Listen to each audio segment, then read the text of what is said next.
सभी प्रिय साधकों को जय माता दी। साधकों, जिस दिन साधक यह मान ले कि काम वासना उसकी शत्रु है, उसी दिन उसकी साधना रुक जाती है। और जिस दिन वह यह समझ ले कि काम ही वह अग्नि है जिससे सिद्ध का स्वर्ण गढ़ा जाता है, उसी दिन उसका वास्तविक पथ प्रारंभ होता है। प्रिय साधकों, आज हम उस विषय पर प्रवेश कर रहे हैं जिसे अधिकांश गुरु छुपा लेते हैं, जिसे शास्त्र संकेत में कहते हैं और जिसे अनुभव बिना बताए साधक को जला देता है। विषय है काम वासना और सिद्धि का संघर्ष। अध्याय 1। काम वासना केवल देह की नहीं, ऊर्जा की पुकार सामान्य मनुष्य समझता है। काम वासना मतलब स्त्री पुरुष की चाह पर साधक जानता है। काम वासना मतलब मूलाधार में जागी हुई प्राण शक्ति की पुकार। शास्त्र कहते हैं, यत्र काम तत्र प्राण, अर्थात जहां काम उठता है वहां प्राण अत्यंत सघन हो जाता है। जब साधना प्रारंभ होती है, जब ध्यान, ब्रह्मचर्य, उपवास या किसी भी तंत्र क्रिया से मूलाधार में ऊर्जा इकट्ठी होने लगती है, तो वह ऊर्जा मार्ग मांगती है, और उसका पहला मार्ग है काम। अध्याय 2। 90% साधक यहीं हार जाते हैं। यही सबसे बड़ी भूल होती है। साधक सोचता है काम उठ रहा है, इसका मतलब मैं गिर रहा हूं। वह दमन करता है, वह अपराध बोध पालता है, वह स्वयं से युद्ध करता है। पर सच यह है, काम वासना का उठना पतन नहीं है। काम वासना से डरना पतन है।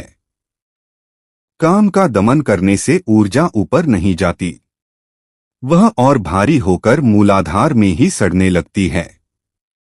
और फिर क्या होता है? अचानक क्रोध, अचानक भ्रम, अचानक वासना विस्फोट, गुप्त व्यसन और मानसिक असंतुलन। इसीलिए शास्त्र कहते हैं, दमन नहीं दिशा निर्देशन। अध्याय 3। सिद्धि किसे मिलती है? सिद्धि उसे नहीं मिलती जो काम को नष्ट करना चाहता है। सिद्धि उसे मिलती है जो काम को ऊपर चढ़ाना जानता है। काम मतलब अग्नि और सिद्ध मतलब उस अग्नि से तप कर निकला तेज। अगर अग्नि नीचे जले तो वह वासना बनती है। अगर वही अग्नि सुषुम्ना में प्रवेश करे तो वह ओज बनती है। अध्याय 4। ऋषियों का रहस्य जो आपको नहीं बताया गया। क्या आपको लगता है कि ऋषि काम रहित थे? नहीं, ऋषि काम सिद्ध थे। वेदों में स्पष्ट है, रेतस ऊर्ध्वगमनम एवं योगा। अर्थ रेत ऊर्जा का ऊपर उठना ही योग है। इसका अर्थ यह नहीं कि शरीर से कुछ निकल रहा है। इसका अर्थ है चेतना का प्रवाह ऊपर की ओर मुड़ रहा है। अध्याय 5। काम वासना बढ़ना। एक संकेत बहुत से साधक कहते हैं, ध्यान के बाद काम बहुत बढ़ गया। तो सुनो साधकों, ध्यान से सुनो। काम बढ़ना मतलब ऊर्जा बढ़ना, और ऊर्जा बढ़ना मतलब साधना सफल होना। पर यहां परीक्षा है, अगर तुम बह गए तो ऊर्जा नीचे गिरी। अगर तुम साक्षी बने तो वही ऊर्जा अनाहत का संगीत बनेगी। अध्याय 6। भीतर चलने वाला युद्ध। अब समझो असली संघर्ष। यह संघर्ष पुरुष और स्त्री के बीच नहीं है। यह संघर्ष है नीचे खींचती प्रकृति और ऊपर उठती चेतना का। काम कहता है भोगो अभी यहीं, पर सिद्धि कहती है ठहरो, देखो रूपांतरण होने दो। जो साधक इस क्षण में टिक गया वही अमर हुआ। अध्याय 7। तंत्र का दृष्टिकोण बहुत खतरनाक सत्य। तंत्र कहता है जिससे डरते हो उसी में प्रवेश करो, पर इसका अर्थ भोग नहीं है। इसका अर्थ है पूर्ण साक्षी भाव। काम उठे, तुम देखो, शरीर काम पे तुम देखो, श्वास तेज हो तुम देखो, और अचानक काम टूटता है और ऊर्जा ऊपर उठती है। यही क्षण है जब साधक पहली बार अंदर से रोता है। अध्याय 8। सिद्धि क्यों रुक जाती है? क्योंकि साधक काम से डरता है या काम में डूब जाता है। बीच का मार्ग बहुत कम लोग पकड़ पाते हैं। इसीलिए कहा गया वीर भोग्या वसुंधरा, अर्थ यह पृथ्वी केवल वीर के लिए है। अध्याय 9 संकेत की काम अब सिद्धि में बदल रहा है। जब काम रूपांतरित होने लगता है तो आंखों में तेज आता है, स्वर में कंपन आता है, अकेले रहना अच्छा लगता है, बिना कारण आनंद, हृदय में करुणा आती है। और सबसे बड़ा संकेत, काम की कल्पना बिना चित्र के होती है, वह सिर्फ ऊर्जा रह जाती है। अध्याय 10 चेतावनी बहुत जरूरी। अगर गुरु बिना तैयारी काम ऊर्जा को ऊपर खींचने को कहे तो साधक टूट सकता है। इसलिए अहंकार त्यागो, जल्दबाजी छोड़ो, तुलना मत करो। सिद्धि आती है जब साधक तैयार होता है, ना कि जब वह लालची होता है। तो साधकों, जिस दिन साधक काम वासना को अपना शत्रु नहीं अपनी शक्ति मान लेता है, उसी दिन सिद्धियां उसके पीछे चलने लगती है। पर ध्यान रखना, साधक अगले चरण में कामदेव स्वयं सबसे बड़ी परीक्षा लेते हैं। अब शुरू करते हैं पार्ट 2, जिसमें में हम जानेंगे कामदेव साधक को कैसे भ्रमित करते हैं। स्वप्न में वासना क्यों आती है, ब्रह्मचर्य का वास्तविक अर्थ और वह रहस्य जिससे सिद्धि स्थिर होती है। तो साधकों, अब हम उस द्वार के भीतर प्रवेश कर रहे हैं जहां से 90% साधक लौट आते हैं और जो 10% आगे बढ़ते हैं वही सिद्ध के अधिकारी बनते हैं। अध्याय 11 जब कामदेव स्वयं उतरते हैं। शास्त्रों में एक वाक्य है, कामदेव साधक के बाहर नहीं भीतर प्रकट होते हैं। जब साधना गहरी होती है, जब मूलाधार से ऊर्जा उठने लगती है, तो कामदेव किसी स्त्री या पुरुष के रूप में नहीं आते। वे आते हैं स्मृति बनकर, कल्पना बनकर, स्वप्न बनकर और कभी कभी अत्यंत दिव्य सौंदर्य बनकर। यही सबसे बड़ा धोखा है। अध्याय 12 क्यों सिद्धि से पहले वासना चरम पर पहुंचती है। बहुत से साधक डर जाते हैं, मैं ध्यान कर रहा हूं, फिर भी वासना क्यों बढ़ रही है। सुनो, जैसे बांध बनने से पहले नदी उफनती है, वैसे ही चेतना ऊपर जाने से पहले काम ऊर्जा उग्र होती है। यह पतन नहीं है, यह अंतिम शुद्ध है। जो साधक यहां टिक गया वही आगे बढ़ता है। अध्याय 13 स्वप्न में वासना गिरावट या संकेत। यह प्रश्न लगभग हर साधक पूछता है। ध्यान में तो संयम है, पर स्वप्न में वासना क्यों आती है। उत्तर सुनो, ध्यान से सुनो। स्वप्न में जो आता है वह दबा हुआ नहीं, अधूरा रूपांतरण है। जागृत अवस्था में तुम साक्षी हो, पर अवचेतन अभी शुद्ध हो रहा है। इसका अर्थ यह नहीं कि तुम गिर रहे हो, इसका अर्थ है काम ऊर्जा अंतिम द्वार पार कर रही है। अध्याय 14 ब्रह्मचर्य का वह अर्थ जो कोई नहीं बताता। साधक को ब्रह्मचर्य का अर्थ शरीर से दूरी नहीं है। ब्रह्मचर्य का अर्थ है ऊर्जा का ब्रह्मा में विचरण। जो व्यक्ति बाहर से संयमी है पर भीतर उबल रहा है, वह ब्रह्मचारी नहीं, और जो भीतर शांत है वही वास्तविक ब्रह्मचारी है। अध्याय 15 काम का दमन क्यों साधक को तोड़ देता है। दमन करने वाला साधक कठोर हो जाता है, दूसरों पर निर्णय करता है, स्वयं से झूठ बोलता है और एक दिन अचानक गिर जाता है। क्यों? क्योंकि अग्नि को दबाया नहीं जाता, अग्नि को दीपक बनाया जाता है। अध्याय 16 तंत्र का सबसे खतरनाक रहस्य। तंत्र कहता है, काम को देखो, छुओ नहीं, भगाओ नहीं, बस देखो। जिस क्षण तुम देख लेते हो काम टूटने लगता है, और जिस क्षण काम टूटता है ऊर्जा अनाहत में प्रवेश करती है। अध्याय 17 अनाहत में प्रवेश का पहला अनुभव। जब काम ऊर्जा हृदय में पहुंचती है, वासना करुणा बन जाती है, चाह समर्पण बन जाती है। तुम किसी को पाने की इच्छा नहीं करते, तुम किसी को आशीर्वाद देना चाहते हो। यही वह मोड़ है जहां साधक साधारण मनुष्य नहीं रहता। अध्याय 18 काम से सिद्धि में बदलने का स्पष्ट संकेत। अब ध्यान से सुनो, यह बहुत सूक्ष्म संकेत है। काम की कल्पना बिना चेहरा लिए होती है। स्पर्श की इच्छा बिना शरीर के होती है। आनंद बिना कारण होता है। नेत्र बंद करते ही प्रकाश और सबसे बड़ा संकेत काम उठता है। पर तुम्हें झकझोरता नहीं। अध्याय 19 गुरु क्यों मौन हो जाते हैं? जब साधक इस चरण में प्रवेश करता है तो गुरु कम बोलते हैं। क्यों? क्योंकि शब्द यहां टूट जाते हैं। अनुभव ही गुरु बन जाता है। इस अवस्था में ज्यादा निर्देश साधक को भ्रमित कर सकते हैं। अध्याय 20 जो यहां से गिरते हैं वे स्वयं को सिद्ध समझ लेते हैं। वे दूसरों को नीचा दिखाते हैं।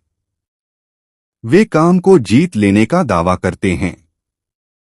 याद रखो, काम को जीता नहीं जाता, काम से ऊपर उठाया जाता है।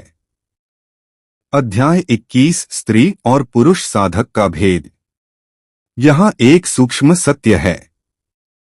स्त्री में काम ऊर्जा स्वाभाविक रूप से ऊपर की ओर बहती है। पुरुष में उसे मोड़ना पड़ता है। इसीलिए स्त्री साधक जल्दी अनुभूति पाती है। पुरुष साधक गहरी स्थिरता पाता है।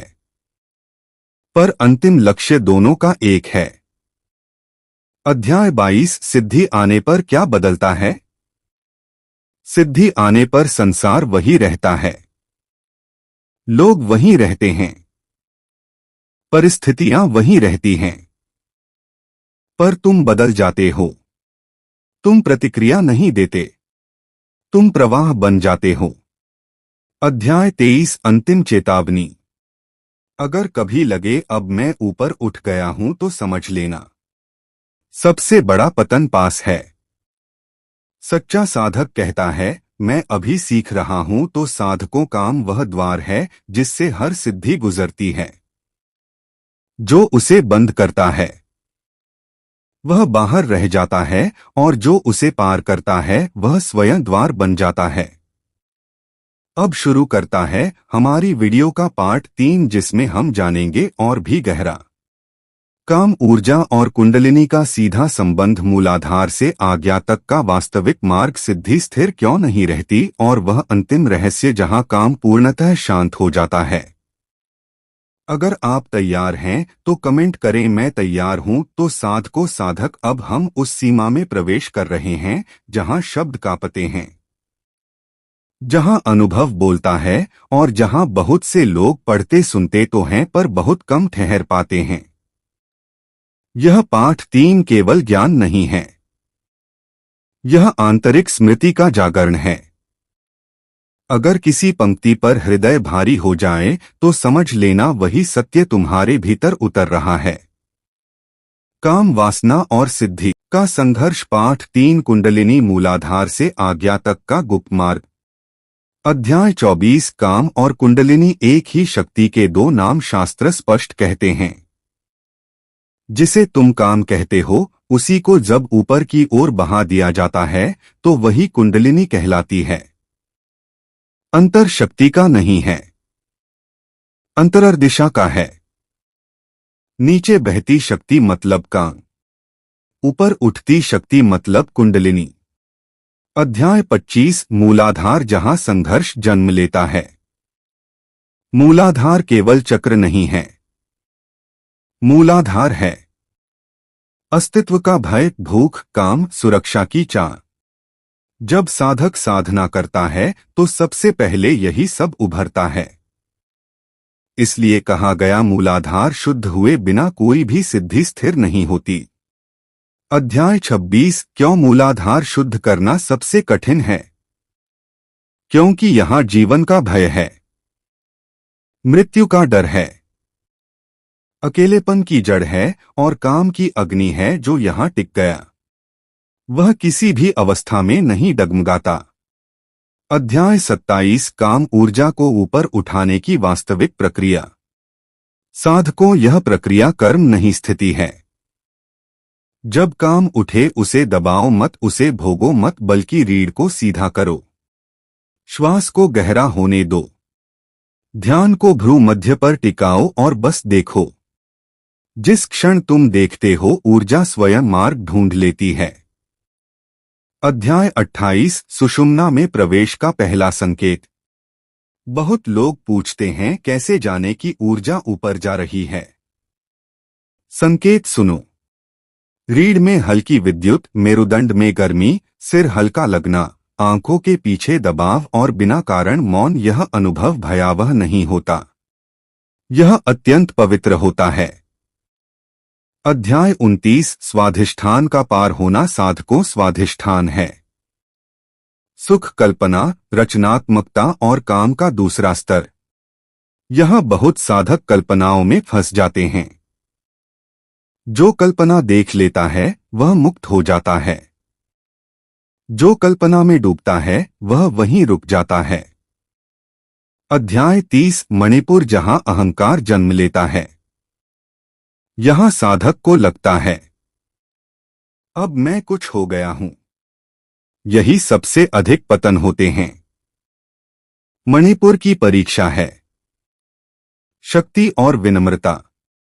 अगर शक्ति आई और विनम्रता नहीं तो साधक टूटता है।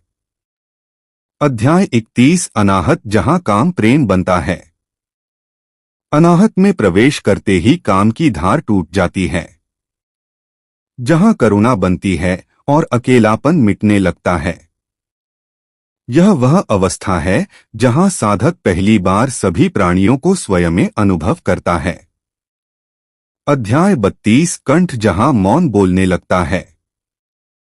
यहां पहुंचकर बोलने की इच्छा घटती है।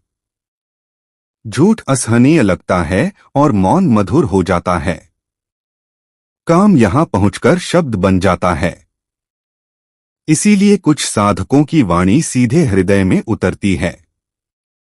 अध्याय 33 आज्ञा, जहां काम लय हो जाता है। आज्ञा चक्र में काम समाप्त नहीं होता, वह लय हो जाता है। यहां ना इच्छा है ना विरोध, यहां केवल दृष्टा रहता है। अध्याय 34 सिद्धियां क्यों यही प्रकट होती हैं? क्योंकि यहां अहंकार कमजोर है, चेतना स्थिर है और इच्छा शून्य के पास है। सिद्धियां यहां स्वतः घटित होती हैं, पर जो उन्हें पकड़ने की कोशिश करता है वह तुरंत नीचे गिरता है। अध्याय 35 सिद्धि का सबसे बड़ा खतरा। सबसे बड़ा खतरा है मैं विशेष हूं। जिस दिन यह भाव आया सिद्धि खिसकने लगती है। सच्चा सिद्ध कहता है जो हो रहा है वह मुझसे नहीं मुझ में हो रहा है। अध्याय 36 काम का पूर्ण शांत होना। यह कोई अचानक घटना नहीं, यह होता है बहुत धैर्य से, बहुत मौन से और बहुत करुणा से। एक दिन साधक देखता है काम उठता ही नहीं, और यदि उठता भी है तो वह लहर की तरह आती जाती है। अध्याय से 30 अंतिम अवस्था का संकेत। अंतिम संकेत सुनो, तुम्हें कुछ साबित नहीं करना, किसी से कुछ पाना नहीं और किसी से कुछ छीनना नहीं, तुम बस उपस्थित हो। क्यों बहुत कम लोग यहाँ तक पहुँचते हैं? क्योंकि लोग जल्दी चाहते हैं, लोग तुलना करते हैं, लोग अनुभव को दिखाना चाहते हैं। यह मार्ग अत्यंत अकेला है। साधकों, यही वह क्षण है जहां साधक समाप्त होता है और साक्षी जन्म लेता है। अब ना साधना है ना साध्य, बस जीवन है।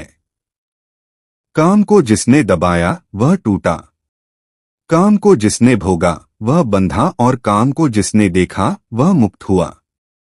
अंतिम अब आपको बताता हूं गृहस्थ सिद्ध क्यों दुर्लभ है। क्योंकि यहाँ हर क्षण परीक्षा है, हर संबंध दर्पण है, हर आकर्षण अंतिम कसौटी। जो यहाँ स्थिर रह गया वह किसी गुफा में रहने वाले 1000 सन्यासियों से आगे है। तो साधकों, पूर्ण ब्रह्मचर्य की अंतिम परिभाषा है, जहां ऊर्जा कहीं अटकती नहीं, ना शरीर में, ना कल्पना में, ना स्मृति में। ऊर्जा आती है, कार्य करती है और लीन हो जाती है। तो साधकों, जिस दिन काम तुम्हें छोड़ना बंद कर दे और तुम काम को बदलने की कोशिश भी छोड़ दो, उसी दिन तुम मुक्त नहीं होते। तुम कभी बंधे ही नहीं थे। यह स्मरण लौट आता है। यहाँ श्रृंखला समाप्त होती है। अब ना कोई पाठ है ना अगला विषय। हर हर महादेव। जय माता दी।